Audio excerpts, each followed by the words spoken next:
बिस्मिल्लाहिर्रहमानिर्रहीम, अस्सलाम वालेकुम। मैं हूं मखदूम शहाबुद्दीन। 14 नवंबर 2025 जुमातुल मुबारक का बाबरकत दिन। कुछ इंतहाई आम तरीन डेवलपमेंट्स हैं नाज़रीन कराम। दो बड़ी अपडेट्स हैं, एक भारत के हवाले से और एक बड़ी अपडेट पाकिस्तान अफ़गानिस्तान बॉर्डर के हवाले से। एक तरफ तो अफ़गानिस्तान की साइड से अभी भी पाकिस्तान के बॉर्डर के ऊपर ना सिर्फ हमले बल्कि इन्फिल्ट्रेशन के अटेम्प्ट्स का सिलसिला जारी है। पाकिस्तान की सिक्योरिटी फोर्सेस की तरफ से लगातार ऑपरेशंस किए जा रहे हैं और एक इसी तरह का बड़ा घुमसान का रन पड़ा है पाक अफगान बॉर्डर पर। उसकी कुछ एक्सक्लूसिव डिटेल्स हैं जो आपके सामने रखनी है। तो वहीं दूसरी जानिब वॉशिंगटन पोस्ट की एक खबर मैंने कल आपके सामने रखी कि लाइन ऑफ एक्चुअल कंट्रोल जो है, जो भारत और चीन के दरमियान बॉर्डर है, उस लाइन ऑफ एक्चुअल कंट्रोल पे चीन जो है वो बड़ी खामोशी से भारतीय फौज का जो एक्सेस है उसे रोक रहा है और बफर जोन को इंडिया की साइड के ऊपर धकेल रहा है। और अब भारत जो है, यूं लग रहा है कि उसे भी समझ लग गई है कि यहाँ पर आज नहीं तो कल हमें जंग लड़नी पड़नी है।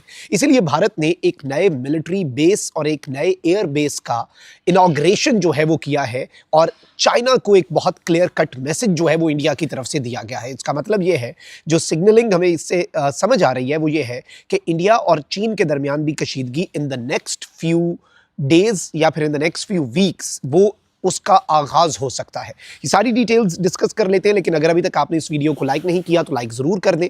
कमेंट सेक्शन में पाकिस्तान जिंदाबाद का नारा ज़रूर लिखें और जिन लोगों ने चैनल को सब्सक्राइब नहीं किया उनसे मेरी ये दरखास्त है कि चैनल को भी लाजमी सब्सक्राइब कर लें। अब जरा जल्दी जल्दी दोनों डेवलपमेंट्स का जायज़ा ले लेते हैं। एक चीज़ तो आपके सामने अब वाज़ेह हो चुकी है कि अफगानिस्तान की सरजमीन से ना सिर्फ पाकिस्तान के खिलाफ दहशतगर्दी हो रही है बल्कि तालिबानी रजीम इस दहशतगर्दी की खुलकर सहूलतकार भी बन चुकी है। इस्लामाबाद G11 जुडिशल कॉम्प्लेक्स के बाहर होने वाले हमले के जो नताइज सामने आए हैं, जो तहकीकाती रिपोर्ट्स में चीज़ें हमें समझ लगी हैं, वो इस जानिब एक बहुत वाज़ेह इशारा है कि इनकी सहूलतकारी अफगानिस्तान से हो रही है, बल्कि खुद को हमलावर जो है वो भी अफगान बाशिंदा निकला है और उसके तमाम तर सहूलतकारों को पाकिस्तान ने ना सिर्फ गिरफ्तार किया है बल्कि इर्रेफ्यूटेबल एविडेंस जो है वो भी इस वक्त तैयार कर लिया गया है।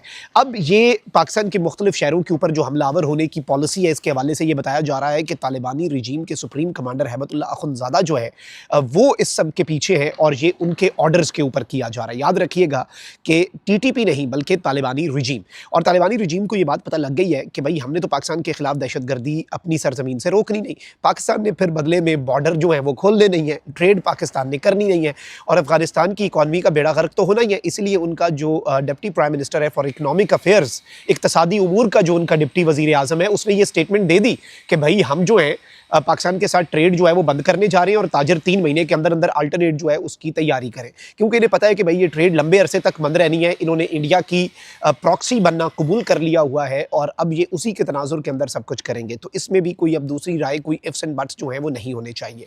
तो अब इस सब के अंदर आप ये देखें कि पाकिस्तान की सिक्योरिटी फोर्सेज ने नाज़रीन कराम इन द लास्ट 24 आवर्स मुख्तलिफ ऑपरेशंस के अंदर मुतअद्दिद खारजियों को हलाक तो किया है, लेकिन ये वो ऑपरेशंस हैं जो पाकिस्तान के अंदर हो रहे हैं। लेकिन ऑन दी अदर हैंड जो अफगान बॉर्डर है वहाँ से इन्फिल्ट्रेशन के अटैम्प्ट्स भी अभी जारी हैं और इवन ये जो मिलिटेंट्स हैं, ये जो दहशतगर्द हैं, इनकी तरफ से भी जो कार्रवाइयाँ हैं उनका सिलसिला रुक नहीं रहा। अब एक बहुत बड़ा मेजर टेररिज्म का और स्मगलिंग का इन्फिल्ट्रेशन अटैम्प्ट जो है वो पाकिस्तान की सिक्योरिटी फोर्सेज ने नाकाम बनाया है और मैं ये समझता हूँ कि इस चीज़ को भी हम अफगान सरजमीन से हमला ही तसव्वुर करेंगे, क्योंकि बॉर्डर जो है ना वो म्यूचुअली गार्डेड होते हैं। कोई भी मुल्क का बॉर्डर एक तरफ से खुल, अब इंडिया पाकिस्तान का बॉर्डर भी आप देख लें, इंडिया वाली साइड जो है वो वहाँ से किसी बंदे को इधर नहीं आने देते, पाकिस्तान की साइड इधर से उधर नहीं जाने देते, तो वो बॉर्डर म्यूचुअली गार्डेड है। लेकिन हमारे बॉर्डर जो अफगानिस्तान के साथ है उसका मसला ये है कि उस साइड पे जो चेक पोस्ट हैं वो उस बॉर्डर को गार्ड क्या करें, वो उनकी सहूलतकारी करते हैं, वो उनकी इन्फिल्ट्रेशन अटैम्प्ट्स में उनकी मदद करते हैं, बल्कि पाकिस्तान की सिक्योरिटी फोर्सेज की अटेंशन डाइवर्ट करके वो कहते हैं कि हम उधर उन्हें एंगेज करेंगे, तुम इधर से मुल्क के अंदर दाखिल हो जाना बाढ़ काट के। This is the sad reality of पाक अफगान बॉर्डर। तो अब नाज़रीन कराम जो अटेम्प्ट हुआ है उसकी डिटेल्स कुछ हमारे सामने आई हैं। एक बहुत बड़ा ड्रग स्मगलिंग ऑपरेशन जो है जिसमें आर्म्ड मिलिटेंट्स जो हैं वो पिछली रात, अब ये डिटेल सामने आ रही है कि आर्म्ड मिलिटेंट्स जो कि मुसल्ला जंगजू हैं, दहशतगर्द हैं, वो थे और उनके पास बड़ी तादाद में स्मगलिंग के लिए जो मनशियात हैं, ड्रग्स हैं, वो उनके पास थी। और याद रखिएगा ये एक टेरर फाइनेंसिंग का मॉडल होता है। दहशतगर्दी जो है वो इन ड्रग्स का सिर्फ ये नहीं कि हमारे मुआशरे के अंदर, स्कूल कॉलेजेस के अंदर ये नुकसान पहुंचा रही है, बल्कि इसका जो असल नुकसान है वो यही होता है कि ये जो टेररिज्म की फंडिंग है वो इन इलीगल चैनल्स के जरिए की जाती है। तो पाकिस्तान की सिक्योरिटी फोर्सेज ने ना सिर्फ इसे इंटरसेप्ट किया बल्कि इसे नाकाम बनाया। मल्टीपल सिक्योरिटी चेक पोस्ट जो हैं वो इस इंसिडेंट के दौरान निशाना बनी और उन पर हमला हुआ। पाकिस्तान की मुतअद्दिद चेक पोस्टें जो हैं उन पर हमला किया गया। इस चीज़ की सीरियसनेस को समझें। जो अटैकर्स हैं उन्हें रिपेल किया गया और सेवरल मिलिटेंट्स जो हैं उन्हें वहाँ पर वासिले जहन्नुम कर दिया गया और मल्टीपल सस्पेक्ट्स जो हैं उन्हें पाकिस्तान की सिक्योरिटी फोर्सेस ने डिटेन कर लिया है, जिसमें अफगान नेशनल्स भी शामिल हैं। और ये फॉलो अप ऑपरेशंस के दौरान बड़ी तादाद में जो मिलिटेंट्स हैं, जंगजू हैं, दहशतगर्द हैं, उनके अंदर अफगान नेशनल्स की एक बड़ी तादाद है, उन्हें बाज़ाब्ता तौर पर हिरासत में ले लिया गया है। ये कन्फर्म्ड रिपोर्ट है। और पाकिस्तान की सिक्योरिटी फोर्सेस पर और सिक्योरिटी फोर्सेस की चेक पोस्ट जो हैं उनके ऊपर बाज़ाब्ता तौर पर हमला किया गया। और ये सब कुछ इसलिए किया जा रहा है क्योंकि बॉर्डर को सील किया गया और ये जो दहशतगर्दी की फाइनेंसिंग और ये स्मगलिंग और ये पूरा नेक्सस है, इसे ब्रेक लगी हुई है। तो उन्होंने फ्रस्ट्रेशन के अंदर ये किया, लेकिन ये जो है ये नाकाम बनाया गया इनका मंसूबा। अच्छा, ऑन दी अदर हैंड अब ज़रा हम दूसरे टॉपिक पे आ जाते हैं। इंडिया जो है वो पाकिस्तान के हवाले से अपनी मिलिट्री डिप्लॉयमेंट तो बढ़ा रहा है, लेकिन इंडिया जिस चीज़ को इग्नोर कर रहा है वो ये है कि एक तरफ तो उसके लिए बांग्लादेश का महाज खोलने जा रहा है जो कि कंफर्म्ड है, लेकिन on the other hand India जो है उसके लिए कुछ और मुश्किलात जो हैं वो दूसरी इतराफ से, जैसे पाकिस्तान और बांग्लादेश को तो अब इंडिया भूलेगा क्योंकि असल जो इंडिया के लिए खतरा है वो चीन के महाज से है। और वाशिंगटन पोस्ट ने ये कहा कि लेह के अंदर जो इंडियन फोर्सेस जिस जगह के ऊपर पहले रूटीन में पेट्रोलिंग करती थी, चाइना ने उनका एक्सेस ही ब्लॉक कर दिया खामोशी से, और चाइना बफर जोन को धकेलता जा रहा है इंडिया की तरफ। आपको याद होगा इससे पहले भी गलवान वैली के जो क्लैशेस हैं, बाय द वे अब ये गलवान वैली की भी हिस्ट्री बदलने लगे हैं। एक बॉलीवुड मूवी आ रही है सलमान खान की जिसमें वो गलवान वैली के ऊपर वो मूवी बना रहा है, तो अब पता नहीं उसमें ये क्या हिस्ट्री बदलते हैं, लेकिन रियलिटी ये है कि इंडिया के एरियाज जो हैं वो चाइना के पास है। बल्कि 3 इडियट्स मूवी का क्लाइमैक्स जिस जगह पे शूट हुआ वो अब इंडिया के पास जगह नहीं है, ये आप चेक कर सकते हैं, उस पर चाइना का कब्जा है।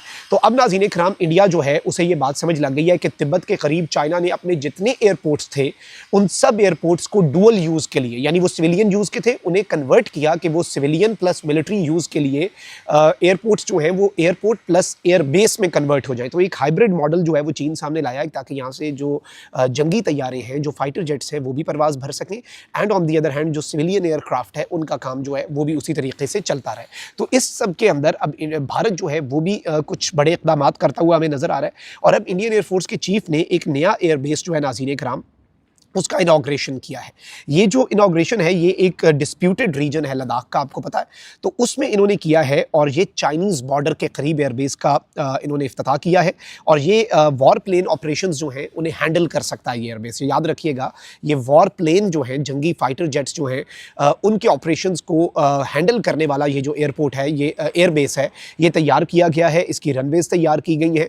और ये चीज़ इस जानिब एक बहुत वाज़े और क्लियर हमें इशारा देती है कि भारत को भी अब इस बात का इदराक हो चुका है कि चीन कोई बड़ा एडवेंचर करेगा, और चीन जब एडवेंचर करेगा तो इंडिया के अंदर ये सख्त नहीं है कि वो चीन के एडवेंचर को मिस एडवेंचर में बदले। वो भारत के लिए ही सिर्फ ऑफर है जब भारत पाकिस्तान के खिलाफ साथ कोई पंगा लेता है।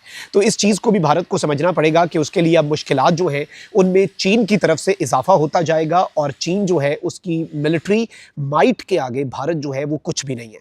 बल्कि चीन ने अभी सिर्फ हल्का सा पाकिस्तान का साथ दिया, PL-15 मिसाइल्स का सिर्फ एक वेरिएंट जो है वो एंड टाइम पे वो दे दिया जो चाइना का अपना था, और उसने 5 राफेल गिरा दिए। तो आप यहीं से अंदाज़ा कर सकते हैं कि सूरत हाल इनके लिए कितनी तशवीशनाक और कितनी परेशान कुन होने वाली है। हमारे लिए 2 महाज खोलने वाला भारत जो है, अफगानिस्तान का महाज खोलना चाहता था ना, उसके लिए अपने फुल फ्लेज 3 महाज खुल चुके हैं। पाकिस्तान के लिए तो अफगानिस्तान का महाज कहाँ एक महाज है, ना उनके पास फौज, ना उनके पास एयरफोर्स। वो चले वॉलेटाइल है, वहाँ पर हमारी अटेंशन आपने डाइवर्ट कर दी, आपको मुबारक हो, आप कामयाब हो गए। लेकिन इस ज़मन के अंदर आप ये भूल गए कि आपके भी 2 और महाज जो हैं वो खुलने जा रहे हैं, और अब 2 फ्रंट नहीं बल्कि get ready for 3 front war. अल्लाह निगहबान, पाकिस्तान जिंदाबाद।